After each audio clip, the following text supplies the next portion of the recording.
yang buatan. Pas. Sumber daya alam adalah yang ada di alam dan bukan juga sumber daya alam. Terus yang kedua, Miss mau nanya. Nah, sumber daya alam itu kan banyak. Nah, sumber daya alam itu juga ada dampaknya, ada manfaatnya. Tapi Miss mau nanya, kalau dampaknya, siapa pernah melihat contoh dampak sumber daya alam di sekitar kita aja? Di sekitar kita. Ada yang tahu? Ada yang tahu? Tidak ada? Ya, kalau nggak ada yang tahu, Miss akan menjelaskannya.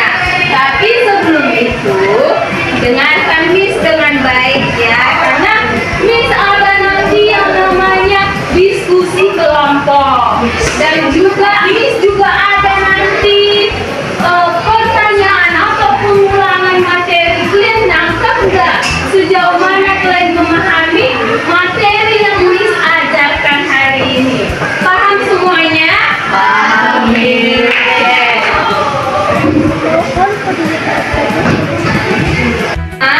Lihat, sumber daya alam tadi kan sudah Miss jelaskan. Nah, sumber daya alam itu juga terbagi menjadi 3 bagian dalam materi hari ini. Yang pertama, kita akan mempelajari yang namanya jenis-jenis sumber daya alam.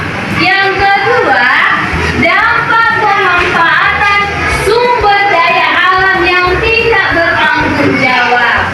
Terus yang ketiga, yaitu kegiatan pelestarian lingkungan. Kemudian yang pertama, jenis-jenisnya. Tapi sebelum itu, Miss ada gambar. Lihat. Lihat. Miss ada beberapa contoh sumber daya alam hayati dan sumber daya alam non hayati, yaitu ada hewan, tanah, air, tumbuhan, dan angin. Jenis sumber daya alam dibagi menjadi 2. Yang pertama, sumber daya alam yang dapat diperbaharui. Siapa bisa membacakan pengertian sumber daya alam yang dapat diperbaharui? Siapa yang bisa membaca? Yuk. Daya alam yang dapat diperbarui, sumber daya alam yang dapat diperbarui memiliki jumlah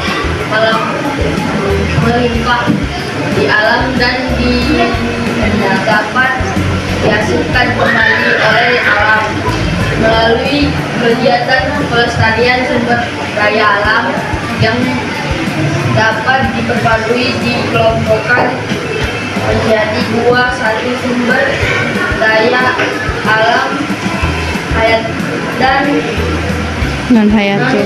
non hayati. Oke, silakan duduk. Nah, tadi Miss bilang kan, kalau jenis sumber daya alam itu dibagi menjadi 2 bagian. Yang pertama, sumber daya alam yang dapat diperbaharui dan yang tidak dapat diperbaharui. Nah, sumber daya alam yang dapat diperbaharui adalah sumber daya alam yang dapat diperbaharui, memiliki jumlah melimpah di alam dan dapat dihasilkan kembali oleh alam melalui kegiatan pelestarian. Kayak contohnya yang tadi, lihat gambar. Sumber daya alam yang dapat diperbaharui juga terbagi tadi menjadi 2 bagian. Sumber daya alam hayati dan sumber daya alam non hayati.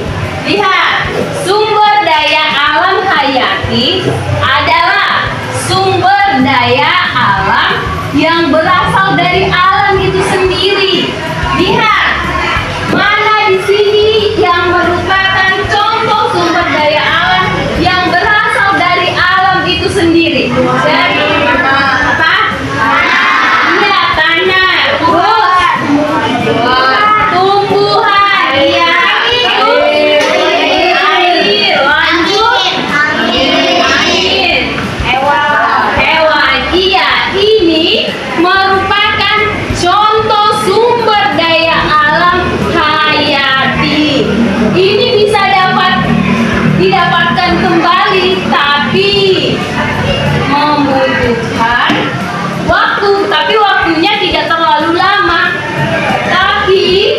jangan digunakan dengan sembarangan.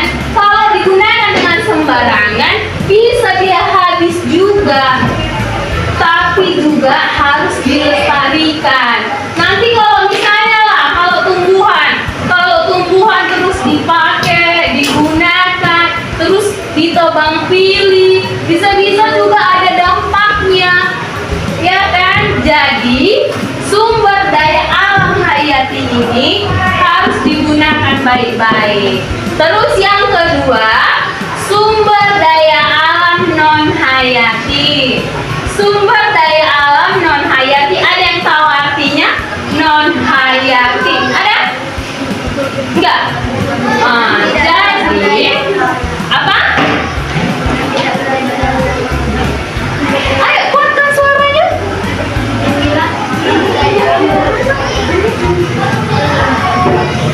Ayo apa? Gak usah takut. Ayo apa? Tidak berasal dari alam. Iya, good. Tepuk tangan dulu buat yang tidak berasal dari alamnya. Ada yang tahu contohnya? Ada yang tahu? Contoh sumber daya alam non hayati. Ada yang tahu? Jembatan. Iya, jembatan, emas, perak.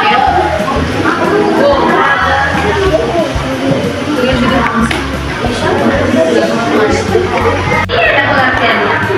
Sumber daya alam yang tak hidup yang ada di alam. Nah, ada terus yang kedua, sumber daya alam yang tidak dapat diperbaharui. Yaitu, ada yang tahu sumber daya alam yang tidak dapat diperbaharui? Iya, minyak bumi, emas, perak, batu bara. Batu bata, iya betul. Dan itu merupakan contoh sumber daya alam yang tidak dapat diperbaharui. Itu seperti emas, perak, logam, batu bata. Itu memerlukan waktu yang cukup lama untuk membutuhkan bisa sampai ribuan tahun baru dia ada lagi. Makanya kita harus hemat-hemat lah, gunakan dengan bijaksana. Jadi tidak sembarangan merusak. Kayak emas itu, kayak emas kan susah didapatkan. Nanti kalau kalian ke pesta pasti kan memakai perhiasan kan, pasti membutuhkan yang namanya emas. Jadi gunakanlah sebaik-baiknya. Terus pengelompokan jenis barang tambang itu ada yang namanya barang tambang non logam. Nah, barang tambang non logam adalah barang tambang yang dimanfaatkan sebagai bahan bangunan dan industri. Ayo, siapa yang bisa memberikan contohnya? Sebagai bahan bangunan dan industri. Siapa pernah lihat kayak pembangunan rumah? Apa aja yang dibutuhkan di sini? Iya, semen, bata, pasir, iya, kayu, besi. Itulah yang namanya barang tambang non logam yang digunakan atau yang dimanfaatkan untuk kegiatan pembangunan dan industri. Terus yang kedua, barang tambang mineral logam, yaitu barang yang berbentuk biji dan dapat menghantam arus listrik. Contohnya itu seperti emas. Oh, kalau kalian pernah lihat kayak kalian megang besi, terus kalian letakkan ke timah, pasti kan ada kayak getaran-getaran listriknya. Pernah nggak kayak kabel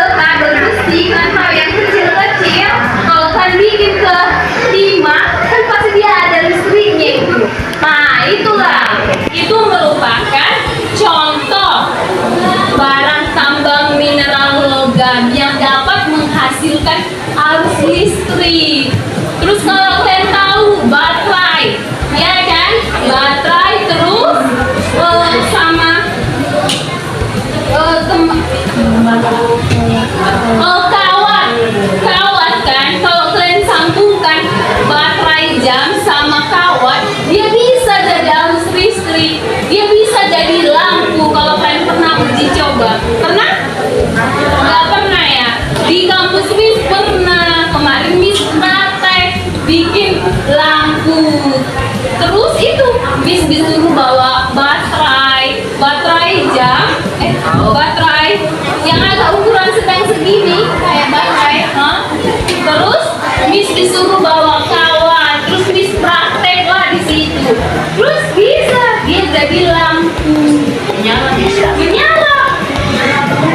Terus yang ketiga ada yang namanya barang tambang sumber energi, yaitu barang tambang yang menghasilkan energi, misalnya minyak bumi, gas alam, batu bara, itu merupakan contoh barang tambang sumber energi. Terus kita akan masuk pada dampak pemanfaatan sumber daya alam yang tidak bertanggung jawab. Tidak dapat diperbaharui, terbagi menjadi 3 kelompok. Itu semua contoh yang kita sebutkan tadi ada dampaknya jika dimanfaatkan secara tidak bertanggung jawab. Yang pertama, kayak pohon, tumbuhan, terus laut, jika membuang limbah ke laut, terus penebangan pohon sembarangan, buang sampah sembarangan, bisa itu terjadi banjir. Terus yang kedua, kebakaran. Kalau sering-seringlah kita menggundulkan pohon, menebang pohon sembarangan, pastikan lahan itu kosong. Terus kalau ada orang yang membakar sampah aja, sedikit aja bisa itu terjadi kebakaran. Karena hutan itu udah gundul, udah gosong, udah gersang, udah panas dia. Jadi bisa terjadi kebakaran. Makanya jangan membakar sampah sekecil apapun di tempat sembarangan. Kalau mau membakar sampah, tengok tempatnya, aman nggak membakar sampah di situ. Terus yang ketiga, tanah longsor. Tanah longsor juga begitu. Kalau kita menebak pohon sembarangan, pasti kalau datanglah hujan, terus pasti tanah itu longsor karena nggak ada untuk menerima beban air itu. Kalau ada pohon kan pasti diserapnya air itu. Ini kalau nggak ada pohon, terjadilah longsor. Makanya harus sering-seringlah kita menanam pohonnya. Terus jangan juga kita suka menebang pohon sembarangan karena kita suka kalau pohon itu suka kali aku sama pohon itu. Jangan ya, harus dirawat dan dilestarikan. Nah, terus yang kedua juga meningkatkan efek rumah kaca. Ini kalau kita, ini khususnya yang di kota. Kalau kita lah sering, kita bangun rumah, udah. Setelah kita bangun rumah, kita memakai semua yang namanya kaca. Gak pakai seng, gak pakai yang namanya semen, gak pakai batu bata, tapi kita menggunakan kaca. Kayak pintu kita dari kaca, jendela kita pun dari kaca. Itu bisa merusak yang namanya ini, yang tadi efek rumah kaca. Itu pun gak bagus buat kehidupan karena dapat menimbulkan yang namanya kerusakan. Jadi kalau kita lah logikanya, kalau kita lah ke depannya, gak usah seperti itu ya. Buat aja rumah yang menurut kita nyaman dan juga tidak merugikan lingkungan kita dan juga orang lain. Oke? Terus yang ketiga, merusak habitat flora dan fauna. ini juga salah satu dampak yang sangat berbahaya. Kayak kalian tahu nggak? Ada namanya hewan langka kan, ada pohon langka. Itu kalau kita sering-sering merusak mereka, nanti misalnya kayak hewan kita potong atau enggak burung kayak ada ya. Nah, jadi flora dan fauna itu langka. Kayak pohon juga. Kalau kalian tahu bunga rafflesia kan, dia juga sekarang lagi langka karena sulit untuk didapatkan. Sekarang di mana-mana susah mencari yang namanya bunga rafflesia itu karena dia langka, sulit. Itulah. Jadi janganlah merusak yang namanya habitat flora dan fauna. Oke? Terus yang ketiga, kegiatan pelestarian lingkungan. Pencemaran lingkungan agar keberlangsungan alam untuk manusia bisa lebih baik. Hal yang bisa kita lakukan dari yang terkecil adalah tidak membuang sampah sembarangan dan memilah sampah sesuai dengan jenisnya. Nah, itu penting ya, harus diingat. Hal dari yang terkecil aja, buang sampah pada tempatnya. Itu udah good buat kalian untuk menjaga yang namanya keberagaman sumber daya alam yang ada di Indonesia. Oke, cukup sekian pembelajaran kita hari ini. Selamat pagi semuanya. Selamat pagi. Kalau Miss bilang kayak gini, apa kabarnya? Luar biasa. Yes, yes, yes. Gitu ya. Oke, ulang. Apa kabarnya? Luar biasa. Yes, yes, yes. Oke, tepuk tangan dulu buat teman-teman. Nah, sebelum kita memulai pembelajaran pada pagi hari ini, yo satu orang pimpin doa ke depan. Siapa yang bisa?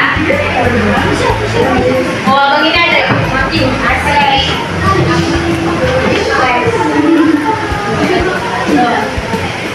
Sebelum belajar, marilah kita berdoa menurut kepercayaan agama masing-masing. Doa dimulai.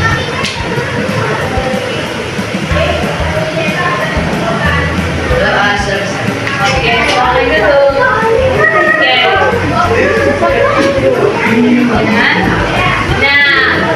Nah, minggu lalu kan kita sudah belajar yang namanya keberagaman sumber daya alam.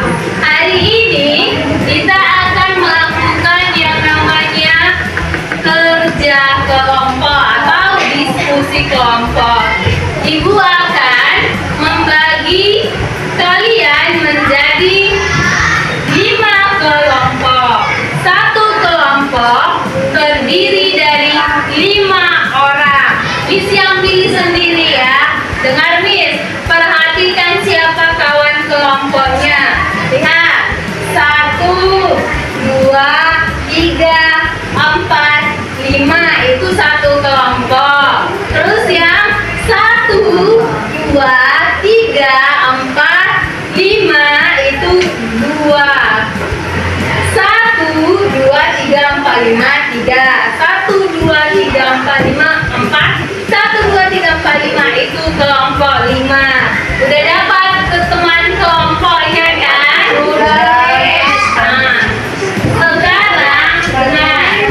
Terus yang ketiga, buatlah 3 contoh sumber daya alam di sekitar kalian. Kemudian tuliskan manfaatnya serta dampak yang terjadi apabila dimanfaatkan secara tidak berlangsung. Itu kan ada tabelnya, contoh sumber daya alamnya, sebutkan 3 manfaatnya. Udah kalian sebutkan yang 3 tadi, sebutkan manfaatnya, baru dampak pemanfaatannya jika dimanfaatkan secara tidak bertanggung jawab. Terus yang keempat, buatlah contoh kegiatan pemanfaatan sumber daya alam yang tidak bermanfaat dan tidak bertanggung jawab. Lihat contoh kegiatan yang bertanggung jawab, misalnya kayak membuang sampah pada tempatnya, itu merupakan contoh kegiatan yang bertanggung jawab. Kalau contoh kegiatan yang tidak bertanggung jawab, itu contohnya membuang air limbah ke laut. Terus yang terakhir, baru yang selanjutnya, buat kesimpulan. Tuliskan hal-hal penting yang kalian pelajari hari ini. Kalian tuliskan, misalnya gini, hal-hal penting itu gini, misalnya kayak sumber daya alam itu ada jenisnya, yaitu sumber daya alam yang dapat diperbaharui dan yang tidak dapat diperbaharui. Itu hal-hal penting. Terus yang kedua, dampak pemanfaatan sumber daya alam yang tidak bertanggung jawab, apa saja tadi. Terus dampak pemanfaatan sumber daya alam yang tidak bertanggung jawab, apa yang kalian ketahui. Jadi apa yang kalian ketahui tentang sumber daya alam, kalian tulis di yang nomor 5. Terus yang keenam, tuliskan 1 tindakan nyata yang akan kelompok kalian lakukan untuk menjaga sumber daya alam. Itu apa yang kalian lakukan? Semisalnya kayak reboisasi, itu penanaman kembali. Itu contoh tindakan ya. Baru kayak melakukan gotong royong, itu contoh tindakan. Udah paham semuanya? Nah, sekarang kerjakan ya. Ya,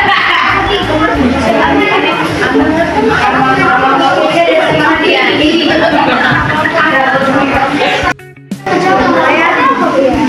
Pagi, air, tanah, air, udara,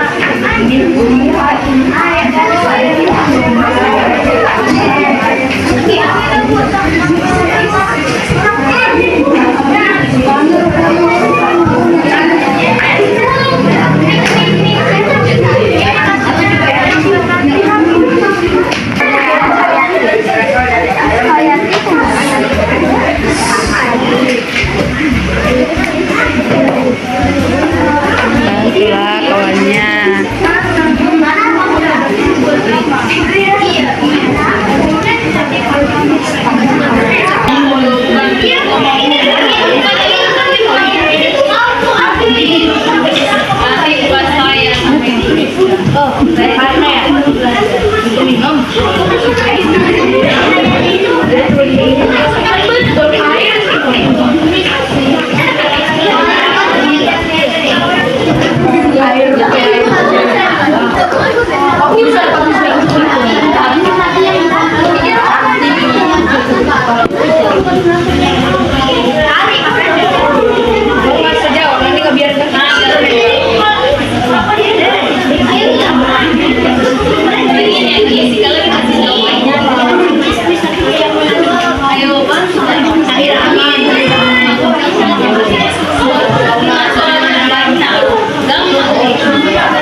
diskusi bersama. Nah, Miss akan ulangi.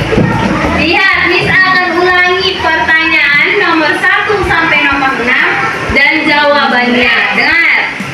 Yang pertama, apa yang kalian ketahui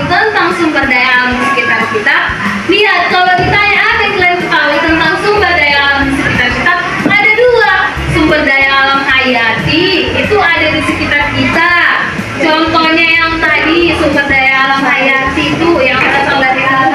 Nah, baru sumber daya alam dan hayati itu juga contohnya yang tadi matahari, air, udara, angin.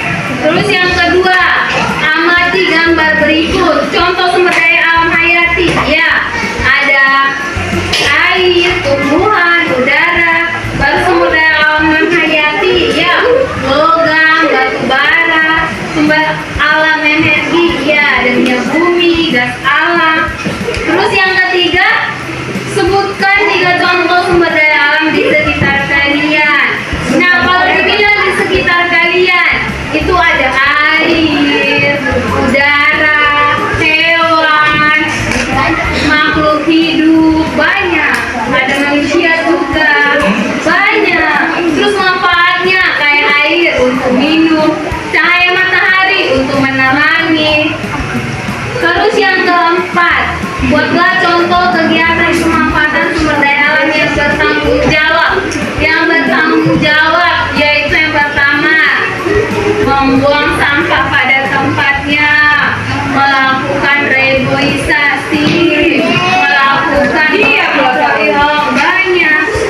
Terus ini, tuliskan hal-hal penting yang kalian pelajari hari ini. Hal-hal penting itu kayak pertama, bisa kalian jelaskan pengertian sumber daya alam, jenis-jenisnya, dampaknya, kegiatan pemanfaatannya, dan banyak. Baru tuliskan satu tindakan nyata, ya menanam pohon, membuang sampah pada tempatnya.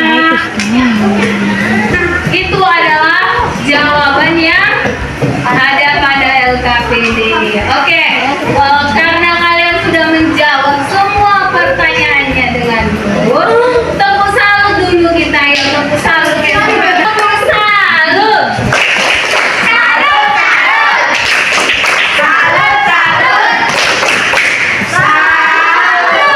Tepuk tangan dulu buat kita.